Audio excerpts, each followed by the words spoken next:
আসসালামু আলাইকুম বন্ধুরা, কেমন আছেন? আশা করি ভালো আছেন। আমি আপনাদের দোয়া এবং আল্লাহর রহমতে ভালো আছি। আজকে সকালবেলা আমরা বাপু ছেলে দুইজনে আসলাম বাইরে ঘুরতে। এখন সকাল, কয়েকদিন যাবৎ ভিডিও দেওয়া হয় নাই, 2-3 দিন যাবৎ হলো। তো ইউটিউবে ভিডিও না দিলেও সমস্যা, প্রতিদিন রেগুলারিটি মেনটেন না করলেও সমস্যা। আর রেগুলারিটি মেনটেন করে কী করবেন? জীবনে মানুষ সবাই যেটা একটা কাজ করে, যে কোনো কাজ করে কিন্তু একটা সাকসেসের আশায়।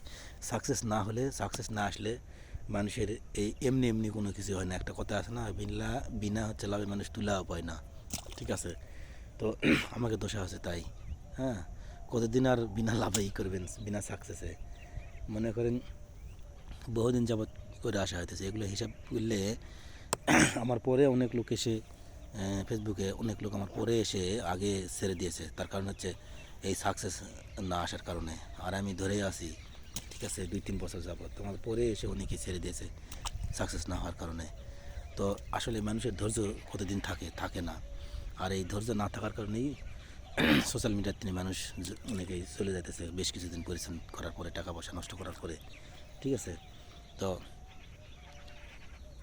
এভাবে আমি আসি। তো মাঝে মাঝে এরকম ভিডিও ছাড়া হয় না। আসলে ছাড়তে ছাড়তে কী করবো, মনে হয় যে আর ছাড়ে কী হবে, ডেলি প্রতিদিন ছাড়ে কী হবে।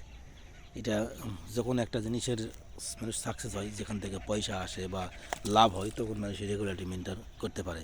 এখন একটা মানুষের সংসার আছে, জীবন আছে, এখন বিভিন্ন কাজকর্ম করতে হয়। একটা নিয়ে পড়ে থাকলে হবে না। এখান থেকে যদি কিছু আসতো তাহলে এটা নিয়ে পড়ে থাকলেও করা যায়। এখন এটা কোনো লাভ নাই, বিনা লাভে মানুষ কতদিন পরিশ্রম করবে বলেন? এইরকম হলো অবস্থা। ঠিক আছে? তো এরই মধ্যে দিয়েই চলতেছে। সৌদি আরব থেকে এসে 2 মাস পার হয়ে গেল, চলতেছে। তো সৌদি আরব থেকে যখন আসবো তখন নিয়ত ছিল যে সৌদি আরবে আর যাবো না, কিন্তু এসে দেখতেছি সৌদি আরবে না গেলে নয়। কিন্তু নিয়ত যতই যেটা হোক, কমসে কম 2টা ঈদ করে যেতে হবে। কারণ 5 বছরে 10টা ঈদ দেশে করি নাই ছেলেপেলেদের সাথে। এই যে দেখতেছেন আমার ছেলে, এই দেখতেছেন ছেলে, এ হচ্ছে সবাই দিক তাকাও।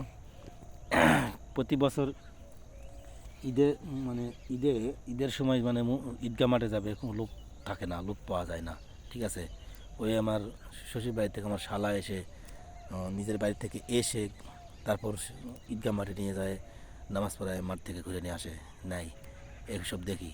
তো এই জন্য সবচেয়ে বড় একটা আশা সেটা হচ্ছে অন্তত 2টা ঈদ করে ছেলেদের নিয়ে ঈদগাহ মাঠে যাব, ঈদের আনন্দ করার জন্যে থাকতে হবে। কারণ 5 বছর 10টা ঈদ, এই ছেলে তো জন্মের পরে 2 মাস হলো আমার এই ছেলের সঙ্গে আমার দেখা।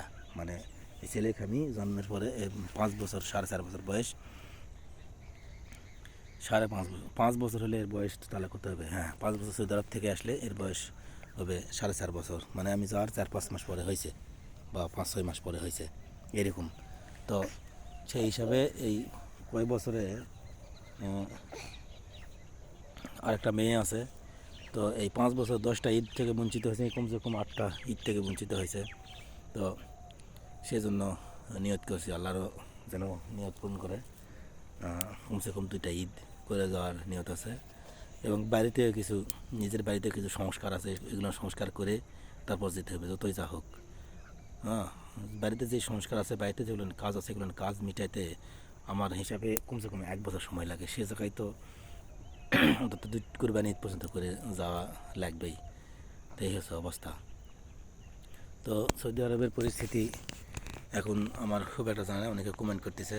পরিস্থিতি জানা কি, যেটুক থেকে আসছি ওইটুকুই, কিন্তু বর্তমান পরিস্থিতি সেটা আমার জানা নেই। অনেকে কমেন্ট করতেছে যে ভাই এরকম, এই কোম্পানি কেমন, ওই কোম্পানি কেমন, আল জাজিরা কোম্পানি কেমন, বিয়ার ক্যাট কোম্পানি কেমন, এরকম বিভিন্ন কথা বলতেছে। তাই আমি কি বলবো এখন, বর্তমানে পরিস্থিতি ছাড়া পিছের ওই জানা পরিস্থিতি নিয়ে হলে হবে না।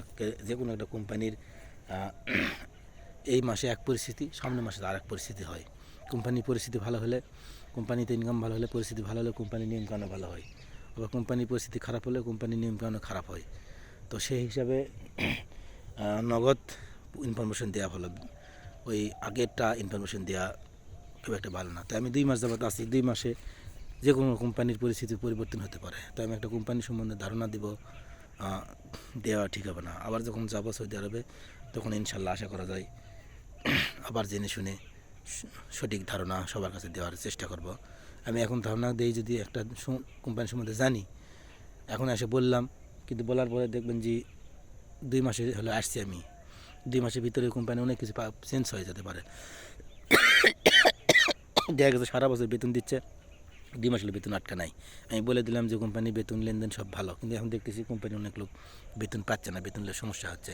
তো এই কারণে সরাসরি ইনফরমেশন ছাড়া আগের ইনফরমেশন দেওয়া ঠিক না। আশা করি বুঝাতে পারছি। অবশ্যই সৌদি আরবে গেলে আবার আপনাদের মাঝে নতুন নতুন ইনফরমেশন দেবো। যদি আপনাদের দেশের কোনো ইনফরমেশন লাগে, দেশের যেটুক যা আছে, যেটুক জানাশোনা করতেছি, যা করতেছি ফিরতেছি পরিবেশ সম্বন্ধে, সেগুলো আমি আপনাদের জানাইতেছি। তো ঠান্ডা লেগেছে দেশে এসে, প্রচুর ঠান্ডা লেগেছে, প্রচুর ঠান্ডা দেশে। তো ভালো থাকবেন।